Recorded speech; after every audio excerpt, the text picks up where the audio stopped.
오늘은 계속해서 이번 세미나의 주제가 믿음으로 말미암은 의였기 때문에 오늘 믿음으로 말미암은 의에 대한 설교를 또한 준비했습니다. 우리가 마태복음 13장에 보면 땅을 갈던 농부가 보물을 발견한 이야기가 나오죠. 예수님께서 비유로 말씀하셨습니다. 어떤 가난한 농부가 남의 밭을 세를 얻어서 농사를 짓는다고 밭을 갈다가 무엇이 전기에 툭 걸렸어요. 그래서 이게 뭔가 파보니까 보물상자였습니다. 그래서 이 농부가 어떻게 했다고요? 얼른 덮어두고는 자기 전 재산을 팔아서 이 밭을 샀다는 것입니다. 사실 뭘 사기 위해서 이 밭을 샀나요? 보물을 얻기 위하여.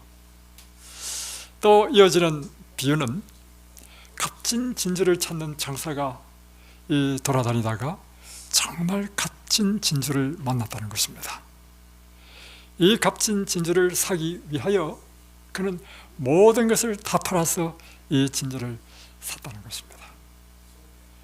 이것이 예수님의 비유예요. 여러분, 이 비유의 공통점이 무엇인가요? 첫 번째는 보물을 발견했다는 것입니다. 두 번째는 이 보물을 얻기 위하여 자신의 전부를 다 팔았다는 것입니다. 왜 이렇게 했죠? 자기의 전부를 다 팔아서 사더라도 수지 맞는 일이기 때문에 그렇습니다. 그러면 이 보물은 무엇을 상징하나요? 예수 그리스도. 여러분의 생애에 예수님을 만나게 되면 여러분의 생애를 다 던져서라도 그분을 얻을 수만 있다면 정말 수지 맞는 일입니까? 왜 수지 맞는 일입니까? 그거 한번 설명해 보세요. 왜 예수님을 만날 때 예수님을 위해서 내 전부를 다 던진다 하더라도 수지 맞는 일이 됩니까? 예수님을 믿으면 영생을 얻잖아요. 영생을, 천국을 얻잖아요. 여러분, 억만금을 줘보십시오. 지금 여러분이 지금 아파서 있잖아요. 억만금을 주면 이 병에서 낫게 한다면 억만금 주겠습니까? 있는 재산, 없는 재산 다 팔아서 다 하겠죠? 그것과 비교되지 않는 영생을 우리에게 주신다는 것입니다, 여러분. 그러니 우리의 모두를 다 팔았으라도 살만합니까? 바로 이것이 예수님께서 하신 말씀입니다. 그래서 여러분, 이것을 이해해야 성경을 이해할 수 있어요.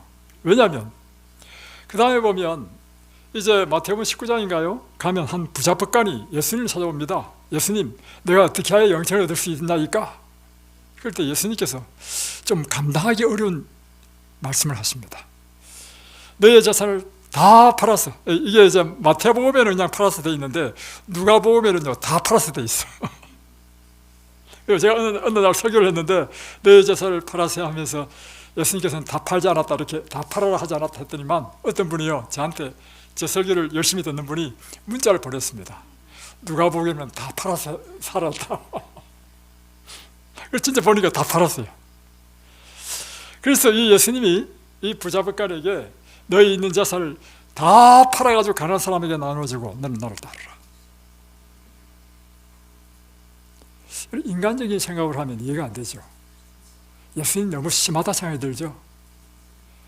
여러분, 육적인 차원에서 생각하면 그렇습니다. 육적인 차원에서. 예수님이 이제 이렇게 말씀하시는 이유를 알겠습니까? 예. 이 땅의 재산은요 한시적입니다. 유한합니다. 그리고 또 하나는 하나님께서 주시는 그 선물과 비교해 보면 너무나 가볍고 경하다는 것입니다.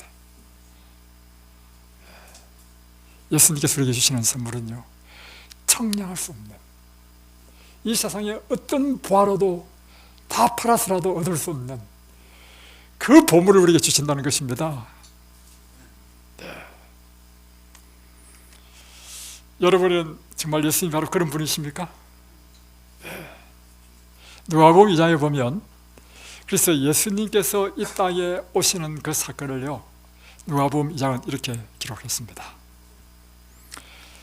그 지경에 목자들이 밖에서 밤에 자기 양떼를 지키더니 주의 사자가 곁에 서고 주의 영광이 저희를 두루 비치매 크게 무서워하는지라. 그러니까 이제 목자들이 밤중에 양떼를 지킨다고 들판에서 이제 밤을 지내고 있는데 천사들이 나타나니까 갑자기 이 밤이요 환하게 되는 것입니다. 얼마나 놀랬겠어요. 그럴 때 천사가 이야기합니다. 무서워하지 말라. 보라, 내가 온 백성에게 미칠 큰 기쁨의 좋은 소식을 네게 전하노라. 큰 기쁨의 좋은 소식, 이것이 바로 복음인 것입니다. 이 복음이 무엇인가? 보십시오. 오늘날 다윗의 동네에 너희를 위하여 구주가 나셨으니 곧 그리스도 주시니라.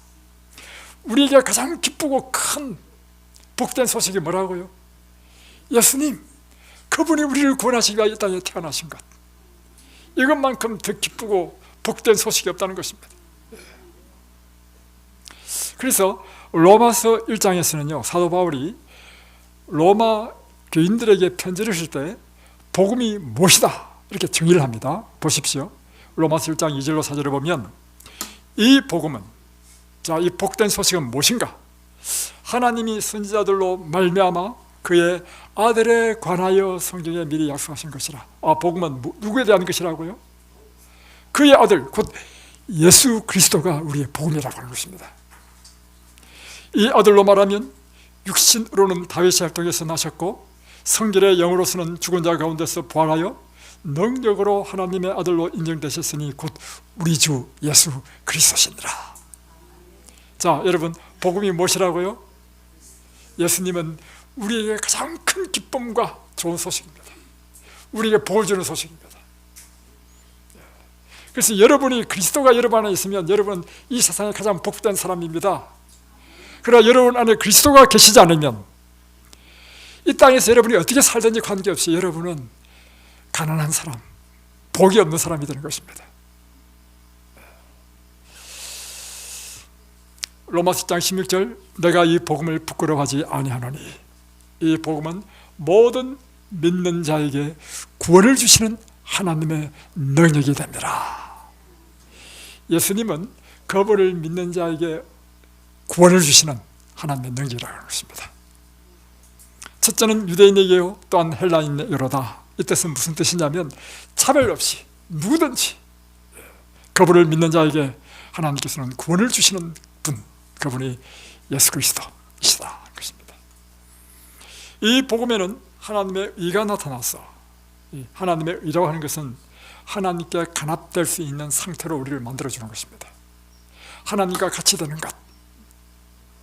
우리가 여러분 기억하십시오. 어떤 사람이 하늘에 가느냐면요, 죄인은 하늘에 갈 수 없습니다. 하늘에 갈 수 있는 사람은 하나님의 나라에서 살 수 있는 사람, 하나님과 그 속성이 같은 사람, 곧 하나님과 같은 사람이 될 때 우리는 하늘에 간다는 것입니다.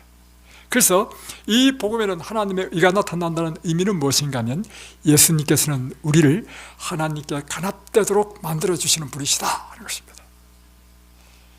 예수님을 믿으면 예수님이 결국에는 우리를 어떻게 만드냐면 하나님과 같은 사람으로 만들어준다는 것입니다. 그래서 하늘에 가도 살 수 있는 사람으로 만들어준다는 것입니다. 그래서 이것은 믿음으로 믿음에 이르게 하나니 기록된 바 오직 의인은 믿음으로 말미암아 살리라. 이 의를 어떻게 얻는다고요? 믿음으로 얻는 것, 그리스도를 믿음으로 하나님의 의를 얻는 것, 이것이 바로 복음이라는 것입니다. 그러므로 로마서 3장 20절에서 22절까지입니다. 그러므로 율법의 행위로 그의 앞에 의롭다 하심을 얻을 육체가 없나니 율법으로는 저를 깨달음이니라. 자, 율법은 선하고 거룩하고 아름다운 것입니까? 자, 다시 한번 질문합니다. 율법은 선합니까? 예, 아니요. 대답하십시오. 율법은 선한 것입니까? 예. 율법은 거룩한 것입니까? 예, 맞죠? 율법은 아름다운 것입니까? 맞죠? 예, 맞습니다. 그런데 율법이 할 수 없는 게 있습니다. 죄인을 의롭게 해주지는 못한다는 것입니다. 율법이 할 수 있는, 율법은 거룩하고 의롭고 선하고 아름다운 것입니다. 하나님의 의를 나타내는 것입니다. 그런데 문제는 이 율법은 우리로 하여금 선하고 거룩한 것이 무엇인지를 가르쳐 주기는 하지만 우리가 죄인 되었을 때 이 죄를 씻어주고 우리로 하여금 하나님의 의를 얻게 하지는 못한다는 것입니다. 이것이 하나님의 율법이 갖고 있는 한계인 것입니다. 그래서 우리가 율법의 행위로 그의 앞에 의롭다 하심을 얻을 육체가 없다는 의미는 무엇이냐면 우리가 하나님의 율법을 순종함으로 지킴으로 하나님의 그 표준, 하나님과 같이 되는 그 의의 표준에는 아무도 이룰 수가 없다는 것입니다. 여러분이 아무리 선행을 많이 한다 할지라도 여러분의 선행은 하나님의 의의 표준에 도달하지 못합니다. 여러분의 몸을 불살하게 내어준다 할지라도 여러분의 그 자선행위와 여러분의 그 희생이 하나님의 의의 표준에 이르지 못한다는 것입니다. 맞습니까? 네, 바로 그것입니다. 그래서 율법의 행위로 하나님께서 요구하시는 그 의의 표준에 이를 육체가 아무도 없다는 것입니다. 대신에 율법이 우리에게 해주는 것은 그분의 거룩한 율법 앞에 서면 아, 내가 죄인이구나, 그걸 깨닫게는 해준다는 거죠. 율법은 거울입니다. 그래서 우리가 날마다 이 거울 앞에 서야 돼요. 우리가 날마다 아침마다 말씀을 읽는다는 의미는 바로 하나님의 거룩하고 선하시고 아름다우신 이 율법 앞에 서는 것입니다. 그래서 우리 자신의 모습을 보게 되는 것입니다. 그는 아, 내가 또 죄인이구나, 나에게는 그리스도가 필요하다. 그래서 끊임없이 그리스도를 붙잡게 하는 그것이 바로 율법이 우리에게 하는 일이라고 하는 것입니다. 이제는 그래서 율법이 죄인을 의롭게 하지 못하기 때문에 하나님께서는 우리를 의롭게 하시기 위하여 율법 외에 우리를 의롭게 하는 한 방법을 세우셨는데 그것이 바로 율법과 선지자들에게 증거를 받은 것이라. 이 뜻은 뭐냐면 구약 성경의 수많은 이 선지자들이 우리에게 예언한 그분 곧 예수 그리스도를 보내심으로 그리스도를 믿음으로 말미암아 모든 믿는 자에게 하나님의 의를 주시는 것, 이것이 구약 성경의 선지자를 통해서 우리에게 약속하신 것이고 그 일을 예수님께서 땅에 오심으로 이루셨다. 여러분이 하나님의 의에 도달하는 방법은 무엇이라고요? 자, 방금 읽었죠? 여러분이 하나님의 그 의를 얻는 방법이 무엇이라는 것입니까? 그리스도를 믿음으로.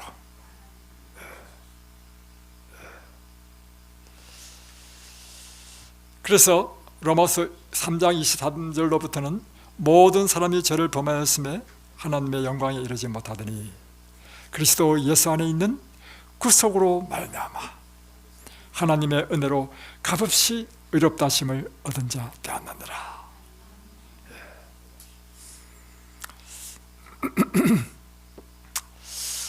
실제적인 예를 한번 들어보겠습니다. 수년 전에 제 처의 친구가 젊은 나이에 암으로 잠들었습니다. 근데 이제 그 장례식에 엄청난 사람들이 왔습니다. 거의 1000명 정도가 모였습니다. 왜냐하면 그 부부가 참 교회에 헌신적이었고 또 그 아까운 나이에 죽었기 때문에 정말 그를 슬퍼하는 사람들이 참 많이 모였습니다. 그래서 이제 저처의 동창이었기 때문에 이제 조문을 갔죠. 가니까 먼저 와 있는 이제 동창들이 만나자마자 저처 이렇게 하겠습니다. 야, 은희야, 다음 타자는 은희래. 다시 말하면 다음번에 죽을 사람은 너라는 것입니다. 그래서 왜? 그러니까 지금 이 누구누구와 너는 공통점이 있어. 두 사람 다 희자로 끝납니다. 저처는 은이고 그 사람은 하던 무슨 힘이다. 두 번째는 두 사람 다 착하기로 아주 소문이 난 사람입니다.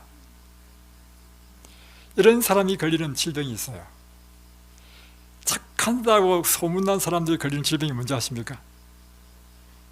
갑상선 항진증입니다. 왜 이런 사람이 갑상선 항진증이 걸릴까요? 사람들이 자꾸 착하다니까 이 착한 일을 계속해야 돼. 안 착할 자유가 없어. 그러니까 죽을도 살도 모르고 착한 일을 계속 사람은 한계가 있잖아요. 자기 한계를 넘어서 너무 이렇게 하면요 갑상선 항진증이 옵니다.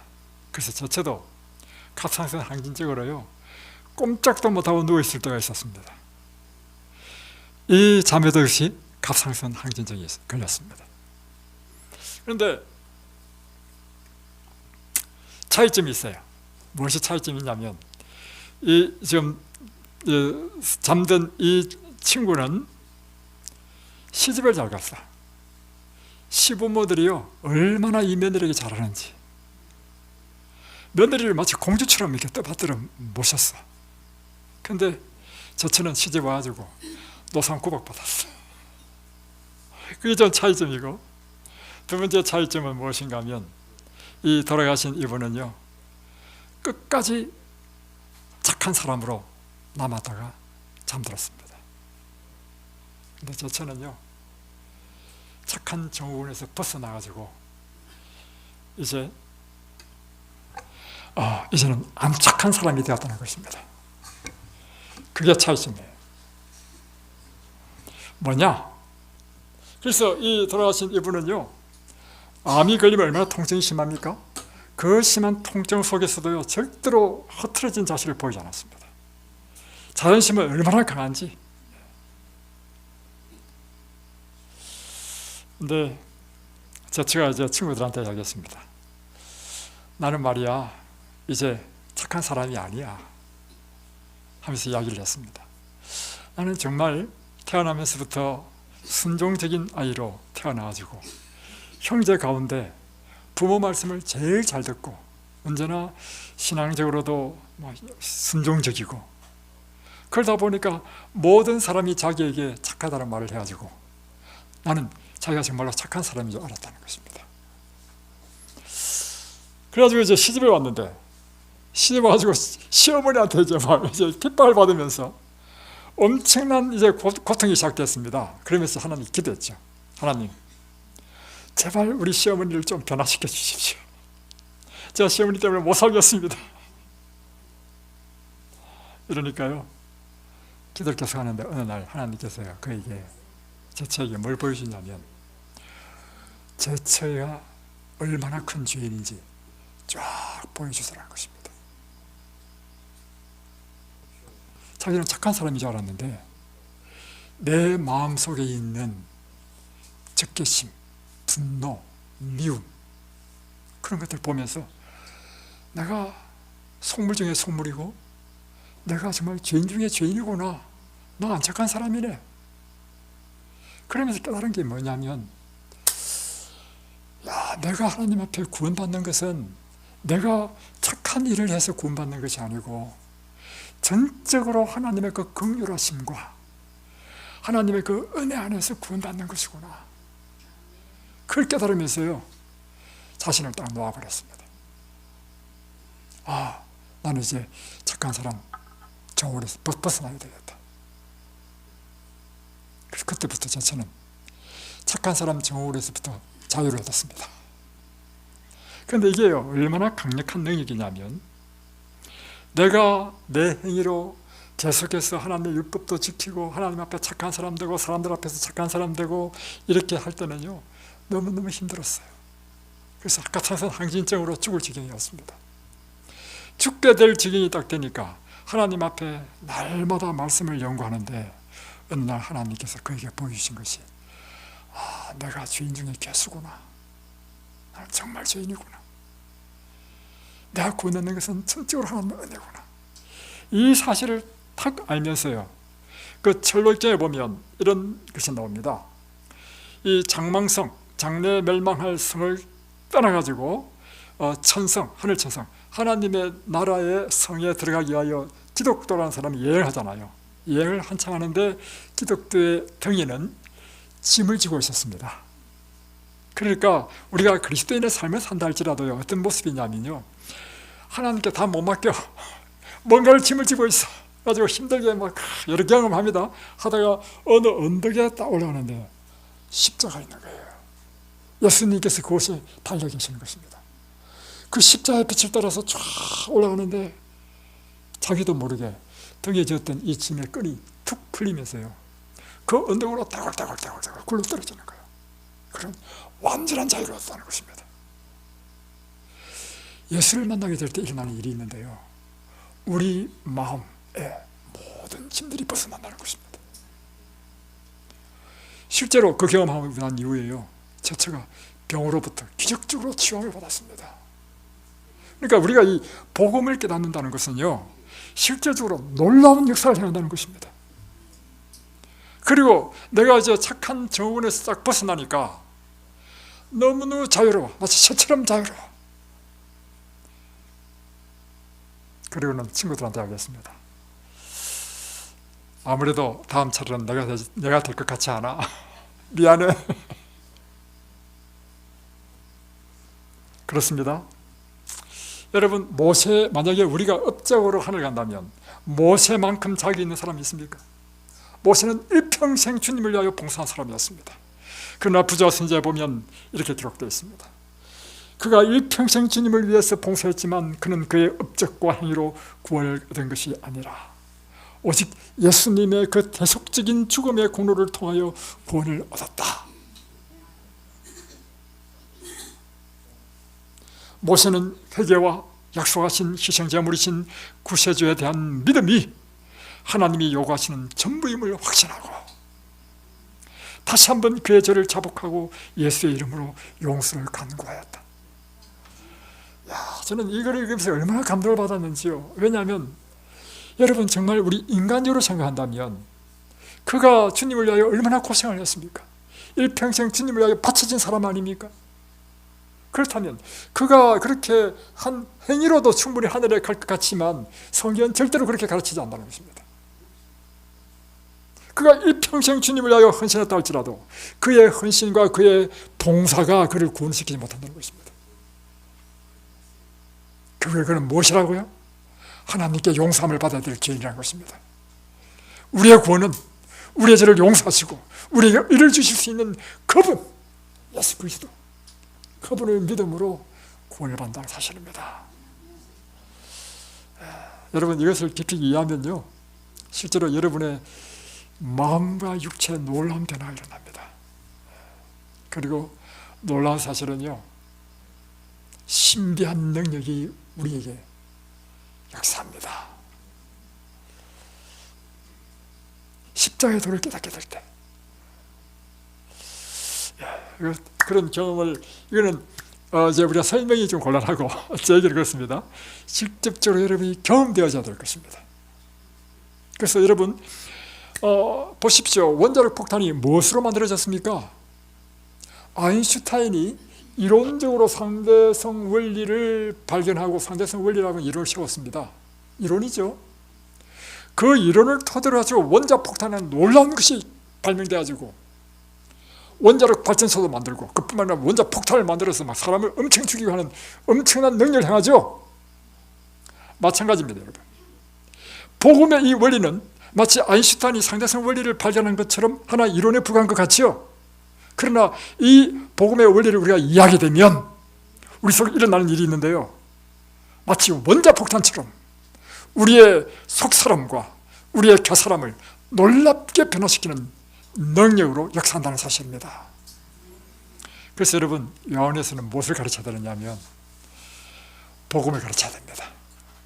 왜냐하면 요한에 오는 사람들의 특징이 뭐냐면요, 이 세상 병원에서 고칠 수 있는 사람은 거의 안 옵니다. 그죠? 이제 병원에서 이제 다시 우리는 수술도 할 수 없다, 그럼에도 불구하고 요한에서 낳는 이유가 무엇입니까? 그리스도. 이 그리스도의 복음의 능력이 우리 속에 역사하시면 우리 속에 놀라운 능력으로 역사하기 때문에 하나님의 능력이 우리를 치유하신다는 사실입니다. 자, 그래서 구약 성경의 모든 선지자들은요, 무엇을 경험했냐면 그리스도, 그분을 경험했습니다. 왜 하나님께서 이 아브라함에게 그의 독자 이삭을 모리아산에 바치라 했을까? 참 이해가 되지 않습니까? 그래서 우리 나름대로 이렇게 설명합니다. 이 아브라함이 그가 믿음에 실패한 게 있다. 왜냐하면 하나님 약속을 믿지 못하고 중간에 이스마엘을 낳았다. 그래서 아브라함에게 정말 네가 믿느냐를 시험하기 위해서 아들을 바치라 했다. 이렇게 우리가 이해하고 있지 않습니까? 물론 맞습니다. 그러나 더 중요한 것이 있습니다. 아브라함에게 그리스도를 믿음으로 구원을 얻는 이 원리를 가르치기 위하여 하나님께서는 실물교훈으로 그의 아들을 모리아산에 바치라 한 것입니다. 모리아산에 그의 아들을 결박하고 칼을 꼽으려 할 때 천사가 그의 손을 붙잡았죠. 그리고 준비한 수양을 대신 주셨죠. 그리고 그 다음에 부자 선자 보십시오. 그 다음에 이 아브라함에게 쫙 전개된 계시가 있는데 그것은 예수 그리스도가 하나님의 아들이고 그분이 우리 대신에 땅에 오셔서 우리를 위하여 십자가에 죽으시는 그 광경을 본 것입니다. 그러니까 구약의 모든 선자들은 무엇을 발견했냐면 그리스도, 그분을 믿음으로 우리가 구원을 얻는다는 사실을 발견한 것입니다. 요한복음 8장 56절, 그는 자기 아들을 대속죄로 주시는 십자가의 놀라운 사랑을 보았다. 그래서 아브라함이 이 하나님을 믿으니 그 믿음을 그의 의로 여기셨다. 자, 그러면 하나님의 의가 무엇인가? 하나님의 의는 첫 번째, 우리의 죄책과 그 형벌로부터 우리를 구원해 줍니다. 죄인이 마땅히 당해야 될 그 죄의 형벌을 예수님께서 십자가에 대신 죽으심으로 우리를 이 형벌에서 구해 주셨습니다. 두 번째는 예수님은 그뿐만 아니라 또 하신 일이 있습니다. 그것은 죄의 권세와 죄의 종됨으로부터 우리를 구원하셨다는 것입니다. 이 뜻은 무슨 뜻이냐면 우리가 지은 죄를 그분이 대신 죽으심으로 사해 준 것은 첫 번째고, 두 번째는 무엇인가 하면 이제 용서함을 받은 그리스도인이 이 땅에 살 때 계속해서 죄의 권세와 함께 싸워서 나갈 때 죄의 권세를 승리할 수 있는 승리의 능력을 예수님께서 계속해서 공급하신다는 것입니다. 그래서 복음의 능력은 단순히 우리를 죄의 값을 대신 지불하는 것으로 끝나는 것이 아니라 우리가 지금 죄의 권세를 이길 수 있는 능력을 우리에게 공급한다는 것입니다. 이것이 다른 말로 표현하면 성화라 할 수 있는 거죠. 성화. 세 번째는 이제 그 예수님께서 다시 재림하실 때 이제는 우리 속에 있는 죄의 본성과 그 존재로부터 우리를 완전히 구원해 주시는 것, 이것이 바로 영광화가 되는 것입니다.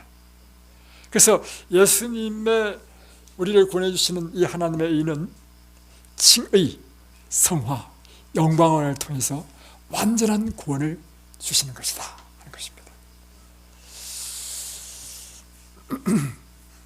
이 구속의 계획은 창세전에 하나님께서 이미 미리 계획하셨고 인간의 타락 후에 창세기 3장 15절에 아담과 하와에게 약속하셨습니다. 그리고 예수님께서 실제로 약속하신 대로 이 땅에 탄생하시고 생애하시고 죽으시고 부활하심으로 성취하셨습니다. 그리고 그분께서는 다시 오심, 재림하심으로 완전한 구원을 성취하실 것입니다. 로마서 3장 24절로 25절에 보시면 그리스도 예수 안에 있는 구속으로 말미암아 하나님의 은혜로 값없이 의롭다 하심을 얻은 자가 되었느니라. 이 예수를 하나님이 그의 피로 인하여 믿음으로 말미암는 화목제물로 세우셨으니 이는 하나님께서 길이 참으시는 중에 전에 지은 죄를 간구하심으로 자기의 의로우심을 나타내려 하심이니라. 네. 그러니까 하나님께서 당신의 희생을 통해서 우리의 죄값을 갚아주시고 우리 죄를 간구하셨다는 것입니다. 자, 이게 누가복음 15장에 보면 탕자의 비유에 보면 잘 나타나죠. 사실 행위론적으로 본다면 탕자는 아버지의 자비를 받을 자격이 있습니까? 없습니까? 없죠. 나쁜 짓만 한 거 아닙니까? 그런데 탕자의 비유에 보면 아들이 왜 아버지에게 왔죠? 살 길이 없어서. 살 길이 없어서 왔습니다. 여러분이 왜 주님께 나온 줄 아십니까? 살 길이 없어서. 이럴 때 탕자의 비유에 보면 아버지는요, 이 아들을 어떻게 했습니까? 놀라운 사실은 과거에 대해서 단 한마디도 말하지 않으셨습니다. 그의 잘못에 대해서 단 한마디도 착하지 않으셨습니다. 그리고는 그 모습 그대로 안아주셨다는 사실입니다. 그래서 참 이것이 우리의 복음인데, 정례계단 99페이지는요, 세상의 구주께서는 사람들을 있는 그대로 받으신다. 여러분 모습 그대로 받으신다는 것입니다. 그러니까 우리가 주님 앞에 나올 때 좀 이제 주님 앞에 나올 면목이 있도록 준비된 다음에 나오는 것이 아니라 정말 면목 없는 그 상태로 내가 주님이 필요하기 때문에 나오는 것입니다. 그분은 사람들이 연약하고 많은 결함들을 가지고 있는 것을 아신다. 그러나 그분은 그들의 죄를 씻어주시고 당신의 피로써 구속해 주실 것이다. 이게 복음입니다. 하나님께서는 우리의 잘잘못을 따지지 않는다는 것입니다. 그리고 그분의 긍휼을 바라고 나오는 사람들에게는 값없이 하나님은 우리를 구원해 주시는 분.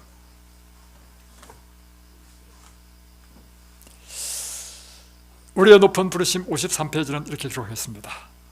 그리스도의 의가 빚진 자의 계정에 놓여진다. 그리고 장부책에 죄인의 이름편에는 용서되었음, 영원한 생명이라고 적혀진다. 우리가 그리스도를 믿을 때 일어나는 일인데, 우리 죄인의 이 책에 용서되었음, 영원한 생명. 그리스도의 일을 통해 우리는 용서받은 자로 전혀 죄를 지은 적이 없는 자처럼, 전혀 죄를 지은 적이 없는 자처럼 하나님 앞에 서게 된다. 자, 보십시오. 여러분, 과거에 죄가 전혀 없었습니까? 많았죠. 근데 그리스도를 믿음으로 받아들이는 때 일어난 일이 있는데요, 여러분은 단 한 번도 죄를 짓지 않은 사람처럼, 그렇게 하나님은 우리를 그렇게 여기신다는 것입니다.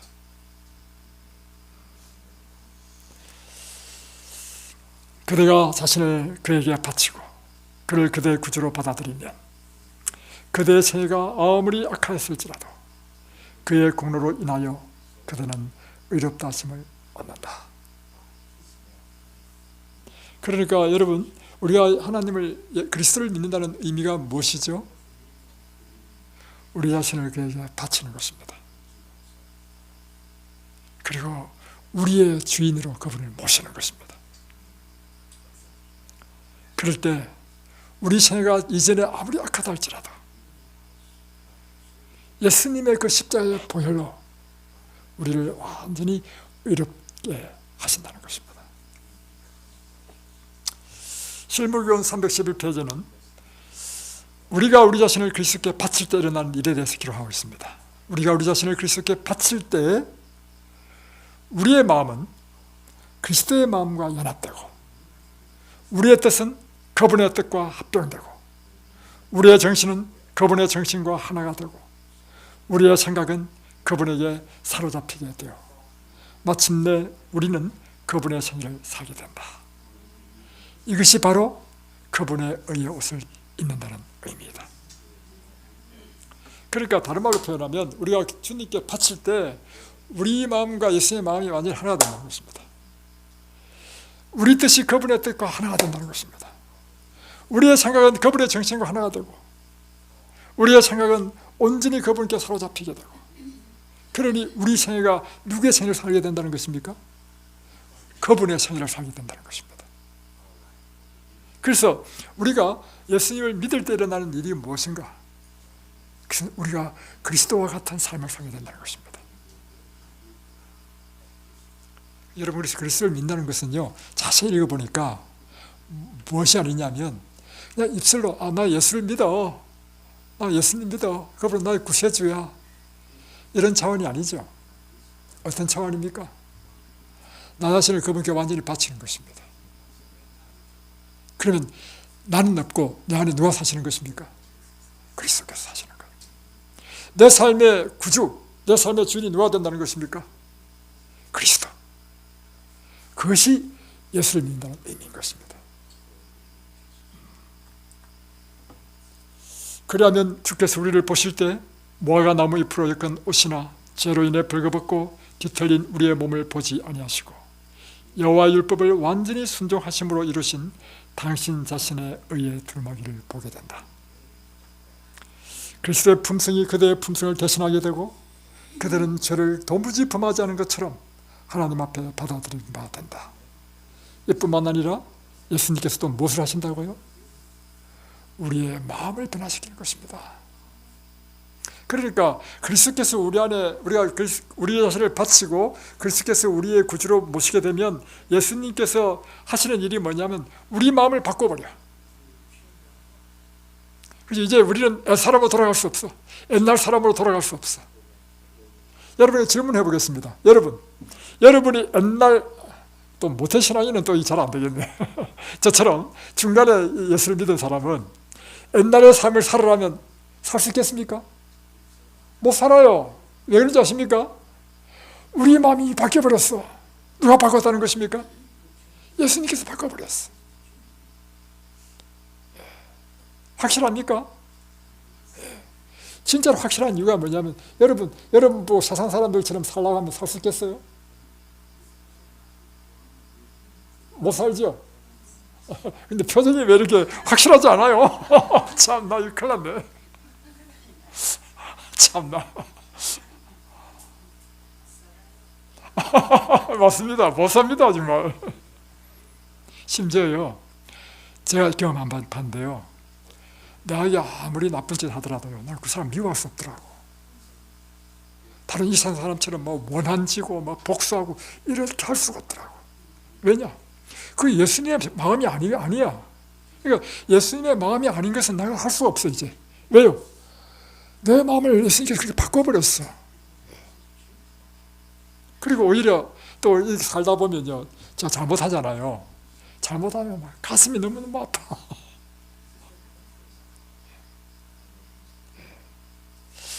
왜 그런가 하면 예수님이 우리를 이미 바꿔버렸기 때문입니다. 많은 사람들은 재물을 숭배합니다. 그들은 재산에 대한 욕망과 돈에 대한 사랑 때문에 사단에게 붙들려 매어 있습니다. 어떤 사람들은 명예를 다른 어떤 것보다도 더욱 갈망합니다. 그들은 사람들이 그들을 바라보고 칭찬해 주기를 원합니다.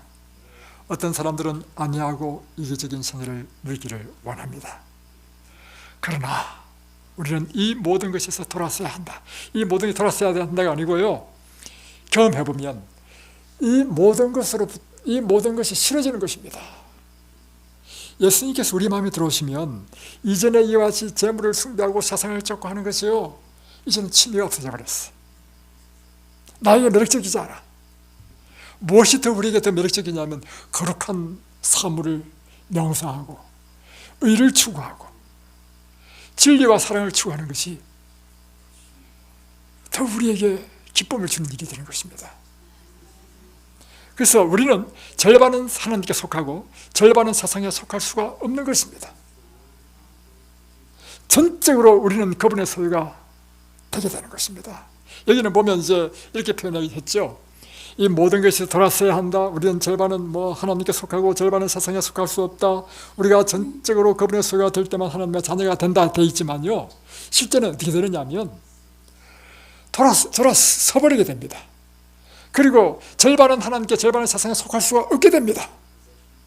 그리고 우리는 전적으로 그분의 소유가 되게 됩니다.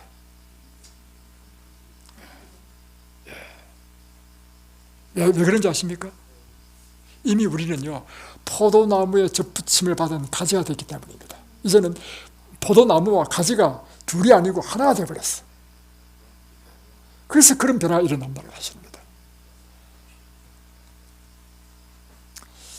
시대소망 324페이지, 사람이 그리스도께 굴복할 때 새로운 능력이 새 마음을 점령한다. 예, 맞습니다. 나에게 없는 새 마음이 우리 마음에 들어온다는 거죠. 사람이 스스로는 성취할 수 없는 변화가 일어난다. 인간의 본성에 초자연적인 요소를 가져다 주는 것은 초자연적인 역사이다. 이것이 누가 하시는 것이라고요? 그리스도, 예수님. 그래서 예수님이 우리의 봉이 되는 이유는요, 그분이 십자가의 죽으심으로 우리의 죄값을 지불했을 뿐만 아니라 믿는 자의 마음속에 들어오셔서 우리를 이렇게 변화시켜가지고 우리를 하여금 그분의 사람이 되게 하는 것, 이것이 복음의 또 다른 한 부분이라는 것입니다. 이제 그대들이 자신을 예수께 바쳤으므로 결코 되돌아가지 말라. 그대 자신을 그분에게서 다시 취해가지 말라. 날마다 이렇게 외쳐라. 나는 그리스도의 것이다. 나는 내 자신을 그분께 바쳤다. 그분께서 당신의 성령을 그대에게 주시고 당신의 은혜로서 그대를 지켜주시도록 날마다 하나님께 구하라. 그리스도, 그분은 우리의 영원한 의가 되십니다. 오늘 주님께 다시금 우리 자신을 바치지 않겠습니까? 절반은 세상에, 절반은 하나님께 속한 사람이 아니라 전적으로 그분께 자신을 바치고 그분의 사람이 되고 그분의 정신과 그분의 품성과 그분의 사상으로 완전히 변화된 그 같은 하나님의 사람들이 되시기를 주의 이름으로 축복합니다. 기도하겠습니다.